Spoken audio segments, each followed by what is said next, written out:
Assalamualaikum warahmatullahi wabarakatuh. Perkenalkan, nama saya Tiayati Panjaitan dengan NPM 20082600058 dari mahasiswa Fakultas Kedokteran Universitas Muhammadiyah Sumatera Utara. Jadi di sini saya akan mempresentasikan yaitu dengan judul yaitu inflamasi ataupun peradangan. Jadi yang pertama ini mind map-nya. Yang pertama ada pendahuluan, kemudian pembahasan, definisi, klasifikasi, etiologi, tanda-tanda, mekanisme, dan kesimpulan. Jadi yang pertama pendahuluan, di mana inflamasi atau peradangan merupakan suatu respon fisiologis tubuh terhadap suatu gangguan dari faktor eksternal. Inflamasi ini dibagi menjadi dua pola dasar, yaitu ada inflamasi akut dan inflamasi kronik. Jadi berbagai faktor yang menyebabkan inflamasi itu terjadi ialah dari proses yang dijalani dari pembentukan luka sampai dengan terjadinya inflamasi. Jadi setiap manusia pasti pernah mengalami peradangan pada tubuhnya saat tergores benda tajam ataupun saat terbentur atau saat timbul jerawat. Jadi hal ini menimbulkan rasa yang tidak nyaman seperti timbul rasa sakit, kemudian rasa yang memerah, kemudian timbul benjolan, terasa panas dan tidak berfungsinya anggota tubuh yang terluka seperti biasanya. Kemudian pembahasan di sini akan membahas tentang definisi dari inflamasi, kemudian klasifikasinya terbagi menjadi dua, ada inflamasi akut dan inflamasi kronik. Kemudian untuk etiologinya yaitu benda fisik, bahan kimia dan mikroorganisme. Kemudian tanda-tandanya ada pulbor, dolor, kalor, tumor, pulbor, fungsioles. Kemudian untuk mekanismenya ada lima, yaitu ada kontriksi dan dilatasi, emigrasi, kemotaksis, fagositosis, serta eksudasi. Jadi yang pertama untuk definisinya, di mana inflamasi ini merupakan reaksi jaringan hidup terhadap semua bentuk jejas atau injuri. Jadi jejas itu bisa terjadi seperti luka, kemudian infeksi mikroorganisme, kemudian kimiawi, fisik, ataupun benda asing. Jadi jejas ini bisa terjadi di semua organ tubuh, misalnya di kulit, appendix, cervix, uterus, dan di hati. Kemudian klasifikasinya dibagi menjadi dua, ada yang akut dan ada yang kronik. Jadi yang akut, di mana inflamasi akut ini adalah radang yang berlangsung relatif singkat dari beberapa menit sampai beberapa hari saja. Kemudian untuk yang kronik, di mana inflamasi kronik adalah radang atau inflamasi yang disebabkan oleh jejas atau injuri yang berlangsung beberapa minggu, bulan, atau yang bersifat menetap dan merupakan kelanjutan dari radang akut. Jadi biasanya inflamasi kronis ini juga bisa disebut dengan radang fibroblastik.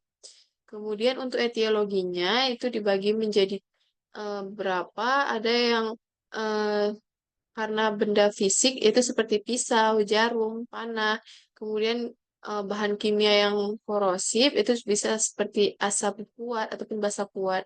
Kemudian dari mikroorganisme, contohnya seperti virus, kemudian bakteri, jamur, dan protozoa. Kemudian bisa juga akibat gangguan dari pembuluh darah dan hormonal. Kemudian untuk tanda-tandanya, yang pertama itu ada 5 tanda dari inflamasi. Yang pertama ada dolor ataupun rasa sakit atau nyeri. Kemudian ada kalor yaitu rasa panas. Kemudian ada kemerahan atau rubor. Kemudian bengkak atau tumor dan hilangnya fungsi ataupun fungsioles. Untuk mekanismenya, jadi dibagi menjadi 5, ada kontriksi dan dilatasi, kemudian emigrasi, kemotaksis, fagositosis, serta eksudasi. Yang pertama, kayak kontriksi dan dilatasi, di mana terjadi dilatasi arteriol lokal yang mungkin didahului oleh vasokonstriksi singkat, perubahan pembuluh darah, dan perlambatan aliran darah. Kemudian emigrasi, di mana emigrasi adalah proses perpindahan sel darah putih yang bergerak keluar dari pembuluh darah. Mana tempat utama emigrasi leukosit adalah pertemuan antar sel endotel. Walaupun pelebaran pertemuan antar sel memudahkan emigrasi leukosit, tetapi leukosit mampu menyusup sendiri melalui pertemuan antar sel endotel yang tampak tertutup tanpa perubahan yang nyata. Kemudian kemotaksis, di mana setelah meninggalkan pembuluh darah, maka leukosit bergerak menuju ke arah utama lokasi jejas, di mana migrasi sel darah putih yang terarah ini disebabkan oleh pengaruh-pengaruh kimia yang dapat berdifusi.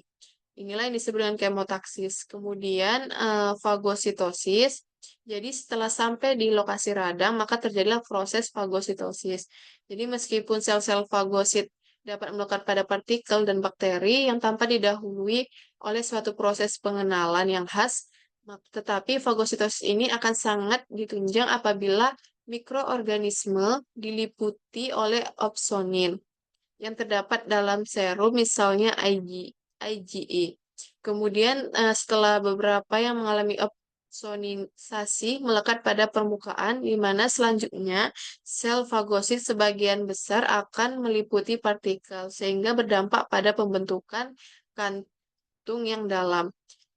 Kemudian yang terakhir ialah eksudasi, di mana eksudasi adalah proses penghentian pendarahan dan mempersiapkan tempat luka menjadi bersih dari bedah asing atau kuman sebelum dimulainya proses penyembuhan.